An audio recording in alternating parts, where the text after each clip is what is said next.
ماشاء اللہ، الحمدللہ ثم الحمدللہ۔ اللہ تعالیٰ نے خاص فضل فرمایا، کرم کیا، اور وقتی طور پر ہی صحیح 2 ہفتے کے لیے ہی صحیح جنگ بند ہو گئی، اور امید ہے انشاءاللہ تعالیٰ یہ مستقل بنیادوں پر بند ہو جائے گی، اور اس جنگ بندی کا سہرا جو ہے وہ انشاءاللہ تعالیٰ پاکستان کے سر پر بندھے گا۔ اب بھی ساری دنیا کی نظریں اسلام آباد پر ہیں، پاکستان پر ہیں، اور جو حاسدین ہیں جیسے کہ انڈیا جیسے، اور ہمارے جو ازلی دشمن ہیں اسرائیل وغیرہ، جن کو کبھی پاکستان نے تسلیم نہیں کیا، وہ کبھی بھی نہیں یہ چاہتے کہ پاکستان کے سر یہ صحرا بندھے یا یہ جنگ بند ہو۔ بدقسمتی سے ہمارے یہ جو اسلامی ممالک میں یو اے ای ہے، اس کا جو رویہ ہے، اس کا رویہ پاکستان کی طرف بھی ٹھیک نہیں ہے اور ایران کی طرف بھی ٹھیک نہیں ہے، اور وہ شاید اسرائیل کی بولی بول رہا ہے، اور اس کے ترے پردہ جو اس کی جو مقاصد ہیں، جو اس نے پلان کیا ہوا ہے، تو اصل میں یو اے ای جو اس وقت اسرائیل کے ہاتھوں میں کھیل رہا ہے، اور ان کا پلان یہ ہے کہ ایران کو تباہ و برباد کر دیا جائے، اور حالانکہ ایران اب اسی دشمنی کے اندر ان کو سوجھ ہی نہیں رہا کہ پاکستان جیسا ملک، جن کے ساتھ ہمارے ان کے جو بڑے تھے والد شیخ زید بن سلطان النہیان، پاکستان کے ساتھ بہت محبت کرتے تھے، پاکستان کے ساتھ ایک قربت کا تعلق تھا، اور پاکستان نے بھی وہاں پر بہت زیادہ ہمارے یہاں لوگوں نے، ورکروں نے، چاہے اپنی روزی کے لیے ہی صحیح، لیکن یو اے ای کی اس تپتے ہوئے صحراؤں میں، گرمی میں، اتنا زیادہ اس کو بلڈ اپ کرنے میں، یہ جو ایمریٹس ان کی ایئر لائن ہے، اس کو بلڈ اپ کرنے میں ہمارے پی آئی اے کا بہت بڑا کردار ہے۔ اس طرح ان ممالک کو آباد کرنے میں، اس لیول تک پہنچانے میں پاکستان کا بہت بڑا کردار ہے، اور سال میں ایک دفعہ 2 دفعہ چکر بھی لگاتے ہیں شیخ زید بن سلطان نہیان جب وہ زندہ تھے۔ اب جو ان کی اگلی نسل ہے، ان کو پاکستان کی قدر ہی نہیں ہے، اور اس طرح سے وہ رسپیکٹ نہیں ہے،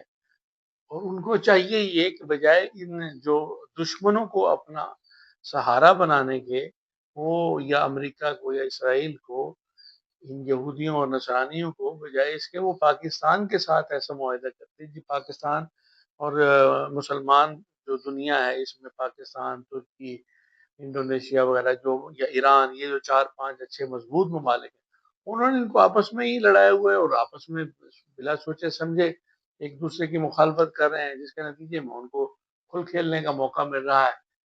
اب امید تو ہے، اللہ کرے، اس جنگ کے بعد اگر ایران سے پابندیاں ہٹ جاتی ہیں تو یہ ایک بڑی کامیابی ہوگی، اور اس ساری جنگ کا، اس ساری ڈسٹرکشن کا ایک بڑا کنسٹرکٹیو پہلو ہوگا کہ وہاں سے اگر ایران سے پیٹرول اور گیس ہمیں مل سکے،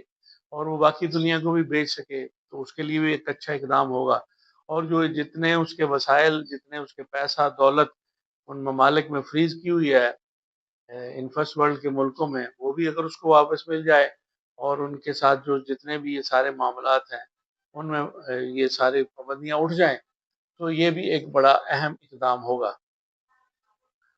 تو اب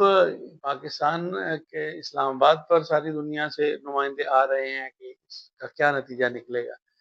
اور امید ہے انشاءاللہ تعالیٰ کہ سب کی بات سمجھ میں آ جائے گی، کیونکہ امریکہ کو ہلا شیری دے رہا ہے اسرائیل کہ یہ اٹھاؤ قدم۔ شاید امریکہ نے جو مس کیلکولیشن کی تھی کہ ہم چند دنوں میں ایران کو تباہ و برباد کر دیں گے، اور ہم اس پر چھا جائیں گے، اور ہماری حکومت ہوگی تیل کے کنووں پر، تو یہ تو اس کی خیر غلط فہمی ہی ثابت ہوئی، اور ایسا ہی ہوگا، اور مزید بمباری کرنے سے بھی کوئی نتیجہ تو حاصل نہیں ہونا تھا۔ تو آبنائے ہرمز کی اب سب سے زیادہ جو تکلیف تھی کہ اس کو کھولا جائے، کیونکہ اس سے ٹریڈ جو ہے وہ ساری ڈسٹرب ہوگی، اور ٹرمپ کے لیے امریکہ میں بھی بڑی مشکلات پیدا ہو گئی ہیں، وہاں پہ اس کے اوپر امپیچمنٹ کے بارے میں جو خیالات پیدا ہو رہے ہیں کہ اس مڈ ٹرم میں بھی اس کا وہ نتیجہ نہیں نکلے گا، اور اس کو شکست ہوگی،